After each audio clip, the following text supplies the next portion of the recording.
সাবেক রাষ্ট্রপতি ও জাতীয় পার্টির চেয়ারম্যান পল্লী বন্ধু হোসেন মোহাম্মদ এরশাদ বর্তমানে চিকিৎসারত রয়েছেন সিঙ্গাপুরে। সেখানে এক আবেগঘন মুহূর্তের সূচনা হয়। তিনি তার জীবনের শেষ ইচ্ছার কথা জানালেন।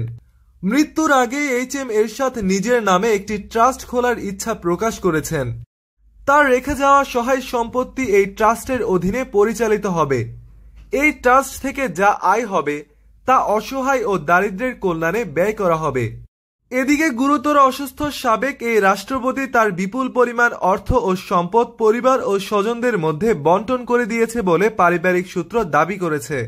এদিকে কাকরাইলের দলীয় কার্যালয়টি তিনি দলের নামে দলিল করে দিয়েছেন। রংপুরে যে দলীয় কার্যালয় রয়েছে সেটিও জাতীয় পার্টির নামে দেওয়ার প্রক্রিয়া চলছে। জীবনের শেষ মুহূর্তের যেন সম্পূর্ণ উপলব্ধি চলে এসেছে হোসেন মোহাম্মদ এরশাদের। এক সময়কার জনপ্রিয় এই রাষ্ট্রপতির অসুস্থতা এখন কোটি বাঙালির মনে দুশ্চিন্তার জন্ম দিয়েছে। সবার এখন একটাই প্রার্থনা, দ্রুত সুস্থ হয়ে ফিরবেন এইচ.এম. এরশাদ।